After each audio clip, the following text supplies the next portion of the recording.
Our economic system and our planetary system are now at war. Ucap Naomi Klein. Assalamualaikum warahmatullahi wabarakatuh. Salam, Om Swastiastu, Namo Buddhaya, Salam Kebajikan.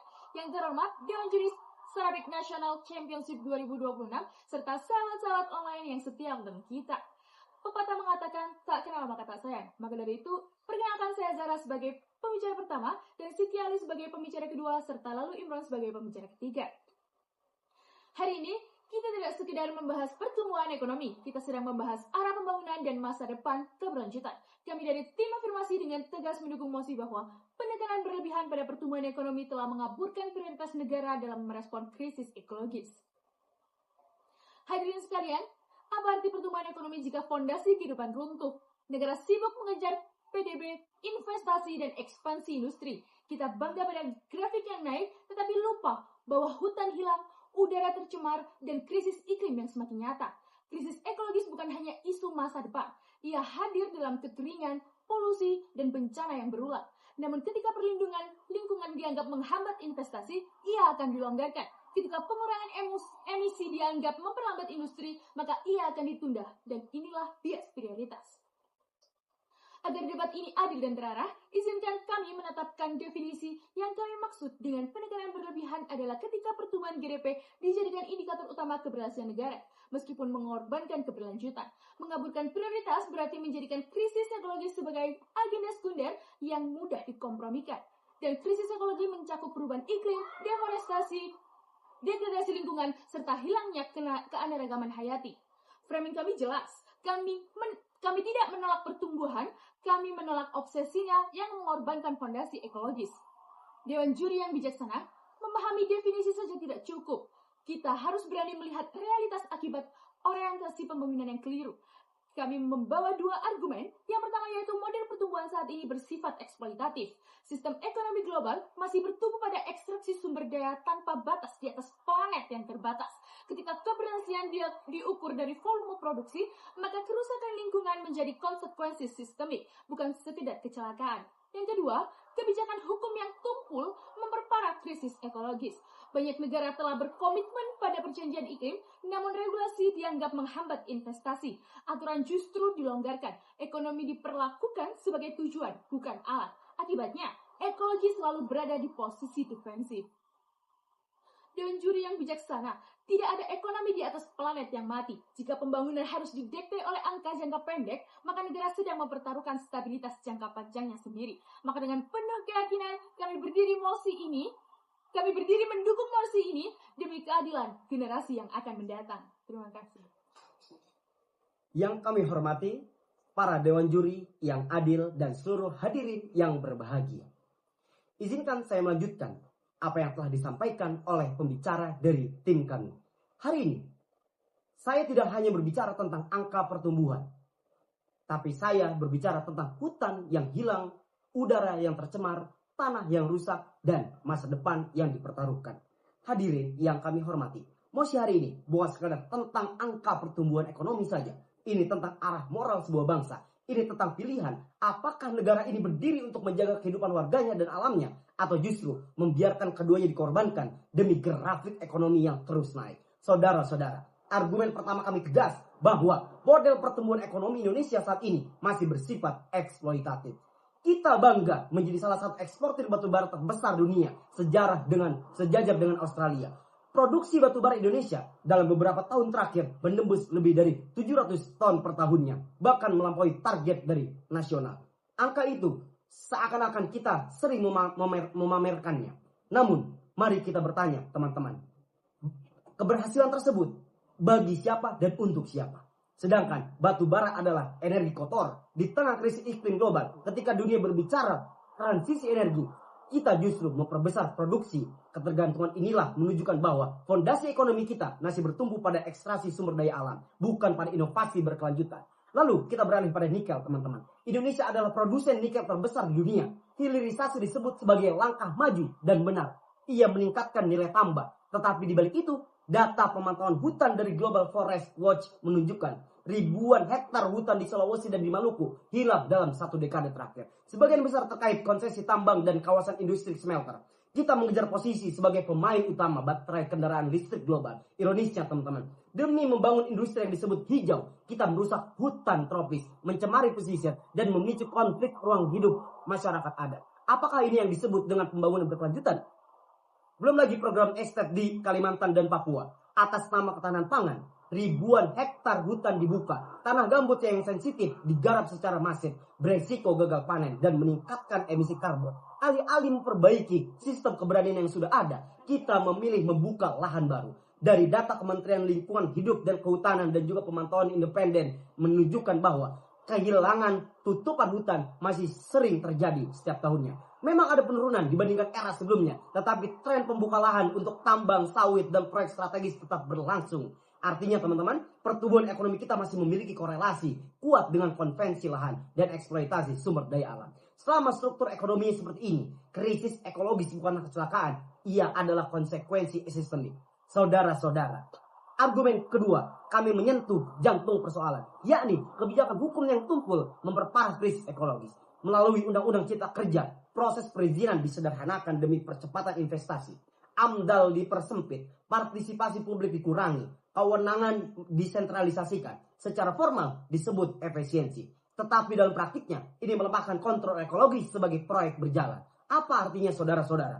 Ketika analisis dampak tidak lagi menjadi benteng utama, proyek bisa lebih maju, lebih cepat dibandingkan kemampuan kita mencegah kerusakan. Sejumlah proyek strategis nasional yang ada hari ini tetap dilaksanakan meski mendapat penolakan dari masyarakat terdampak. Gugatan warga sering tidak dikabulkan karena proyek dinilai sah atas nama kepentingan nasional. Sementara dampak lingkungan cenderung dianggap dapat ditangani belakangan.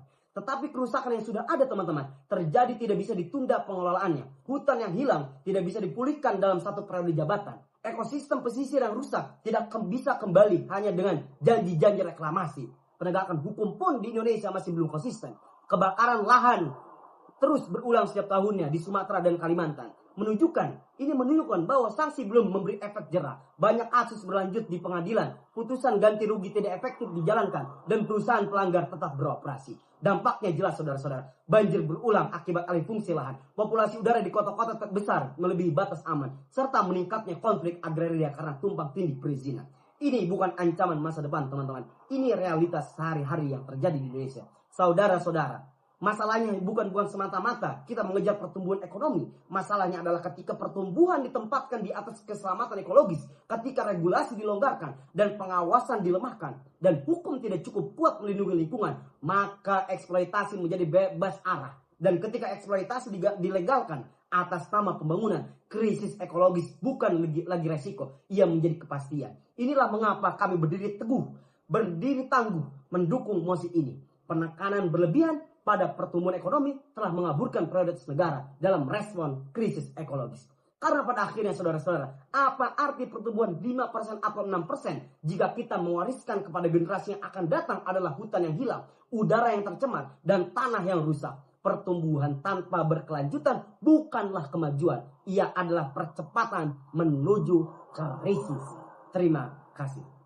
Solus populis suprema lex. Kesejahteraan rakyat ialah hukum tertinggi suatu negara. Yang terhormat Dewan Juri, hari ini saya berdiri untuk menegakkan satu tesis utama, bahwa penekanan berlebihan pada pertumbuhan ekonomi telah menciptakan distorsi insentif dan secara sistemik melumpuhkan prioritas negara dalam merespon krisis ekologis. Mari kita bedah realitas ini melalui 3 lapisan pembuktian. Pertama, lapisan fiskal, subsidi ekologis yang tersembunyi.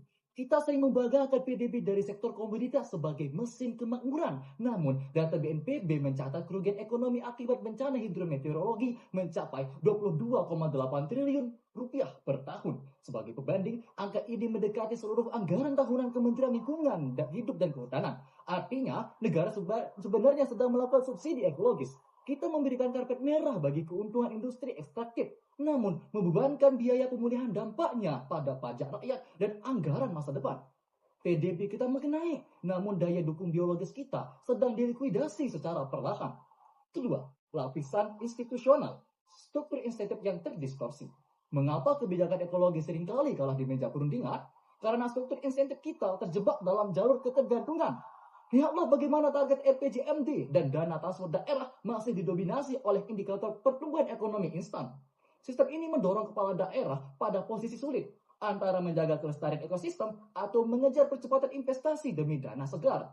Di bawah tekanan politik biaya tinggi, sebagaimana dikonfirmasi oleh studi KPK dan Auriga Nusantara, krisis ekologis tidak lagi dianggap sebagai ancaman yang harus direspons, melainkan sebagai biaya eksternal yang bisa ditunda. Kita tidak sedang merespon krisis, kita sedang memelihara krisis demi stabilitas ekonomi jangka pendek. Ketiga, lapisan logika, kontradiksi ekspansi material. Secara fundamental, ekonomi hanyalah sebuah sistem terbuka di dalam ekosistem bumi yang terbatas. Memaksakan ekspansi material tanpa batas di atas daya dukung yang terbatas adalah sesuatu yang secara fisik tidak mungkin bertahan lama. Inovasi memang bisa memperpanjang efisiensi, namun teknologi tidak akan pernah bisa menggantikan udara atau air di atas planet yang sudah kolaps. Penekanan berlebihan pada angka pertumbuhan telah membutakan kita pada kenyataan sederhana bahwa ekonomi adalah anak kandung dari ekologi. Mosi ini harus berdiri karena rantai kausalitasnya nyata. Pertama, kesalahan indikator menyebabkan distorsi persepsi kekayaan. Kedua, distorsi persepsi menyebabkan salah arah insentif kebijakan. Dan salah arah insentif inilah yang melumpuhkan respons negara terhadap krisis. Hadirin sekalian, kita tidak butuh pembangunan yang tumbuh cepat namun rapuh. Kita butuh pembangunan yang berakar pada kedaulatan alam. Sebab pada akhirnya, angka pertumbuhan tidak akan pernah bisa membayar hutang kita pada bumi. Ketika satu-satunya warisan yang tersisa bagi anak cucu kita hanyalah sebuah planet yang sudah berhenti bekerja. Terima kasih. Hadirin yang berbahagia serta Dewan Juri yang terhormat.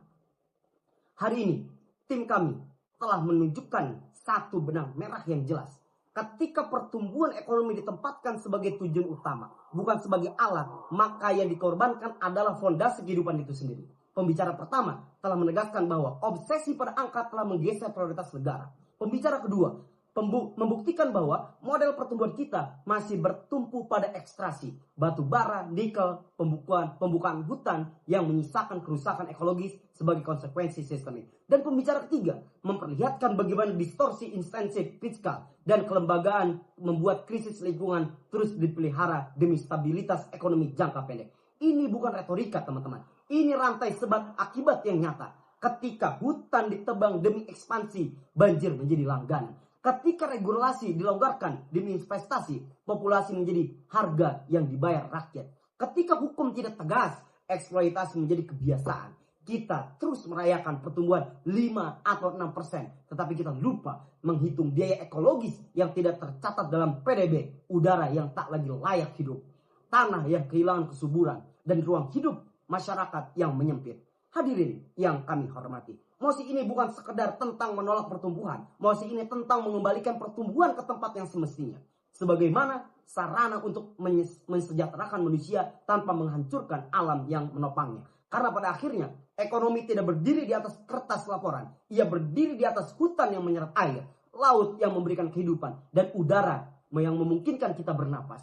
Tidak ada pertumbuhan di atas planet yang runtuh. Tidak ada kesejahteraan di atas ekosistem yang kolaps. Maka demi keadilan generasi hari ini dan generasi yang akan datang, kami dengan tegas menyatakan penekanan berlebihan pada pertumbuhan ekonomi memang telah menguburkan prioritas negara dalam respon krisis ekologis. Dan karena itu, mosi ini layak harus kita menangkan. Sekian dari kelompok kami. Wassalamualaikum warahmatullahi wabarakatuh.